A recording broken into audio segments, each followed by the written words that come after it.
Bajirao Mastani movie का ये famous dialogue, पराए लोगों से क्या शिकायत, घाव तो अपनों के चुभते हैं। इसको इंग्लिश में कैसे कहेंगे? आइए सीखते हैं। आई एम श्योर अगर आपने ये मूवी देखी होगी तो ना ये सीन भूल पाए होंगे ना ये डायलॉग्स, लेकिन इंग्लिश में कहेंगे कैसे?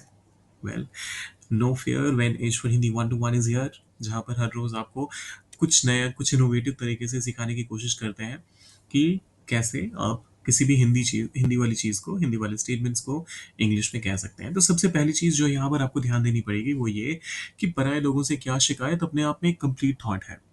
अगर आप सिर्फ यहाँ भी चुप हो जाते हैं, पराये लोगों से क्या शिकायत, ये बोलकर भी चुप हो जाते हैं, तो भी समझ में आता है कि आप ये कहना चाहते हैं कि क्या ही शिकायत करना है, जो लोग पराये हैं उनसे क्या ही कंप्लेंट करना है। घाव तो अपनों के चुभते हैं, ये भी अपने आप में एक कंप्लीट थॉट है। तो इन दोनों को अगर आप एक साथ पूरे सेंटेंस को ट्रांसलेट करेंगे, तो आपको एक नया कंजंक्शन इंट्रोड्यूस करना पड़ेगा, जो कि सेंटेंस के नेचर के अगेंस्ट चला जाएगा। तो मैं यहाँ क्या कर रहा हूँ, सेंटेंस को ब्रेक डाउन कर रहा हूँ दो पार्ट्स में, सेंटेंस को ब्रेक कर रहा हूँ दो पार्ट्स में, और पहला पार्ट है पराये लोगों से क्या शिकायत। तो इसको करते हैं ट्रांसलेट। यहाँ पर सबसे पहली चीज, पराये लोगों से क्या शिकायत, तो हम शिकायत कौन कर रहा है? हम कर रहे हैं, हमें शिकायत नहीं है।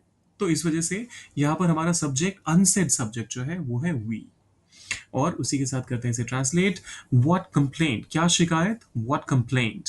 अगर बहुत सारी शिकायत है तो व्हाट कंप्लेंट्स भी आप कह सकते हैं, क्योंकि हिंदी में शिकायतें, पराये लोगों से क्या शिकायतें, ऐसा कहने की जरूरत नहीं है।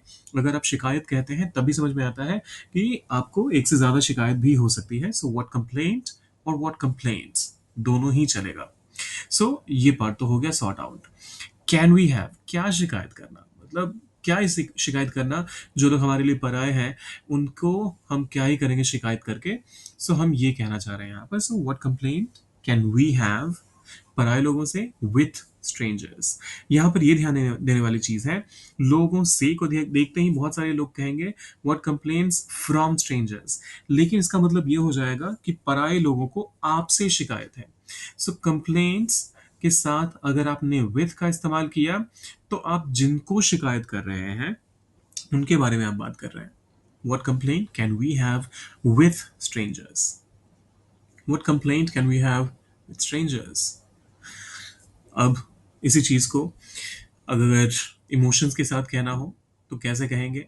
अब अगर आपको लग रहा होगा कि यार ये तो बस ऐसे फालतू की चीज है, इमोशन वगैरह सीख कर कहाँ जाएंगे, अगर आप बोलते हुए इमोट नहीं कर पाते हैं, तो बहुत बढ़िया इंग्लिश बोल पाने के बाद भी क्या होगा कि सामने वाला शायद आपकी बात को समझ ना पाए। तो इस वजह से प्रैक्टिस जरूर कीजिएगा इमोशंस के साथ बोलने की। What complaint can we have with strangers?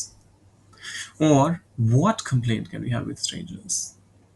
अलग अलग ऑब्वियसली, जो वर्ड स्ट्रेस होगा वो मीनिंग्स चेंज कर देगा। उसके बारे में अलग से वीडियोस पहले भी बना रखे मैंने, और भी फ्यूचर में आते रहेंगे। दूसरा पार्ट है इसका, घाव तो अपनों के चुभते हैं। इसको कैसे ट्रांसलेट करेंगे?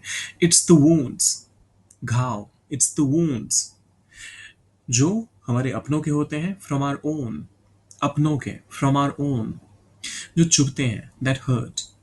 यहाँ पर ये ध्यान देने वाली चीज है कि जो ये वुंड्स है उसका रिलेटिव प्रोनाउन यहाँ पर दैट इस्तेमाल हुआ है। इसी वजह से दैट के बाद मैंने हर्ट कहा है, हर्ट्स नहीं। इट्स द वुंड अगर होता, घाव, एक घाव की बात होती, it's the wound from our own, तो हम कहते दैट हर्ट्स।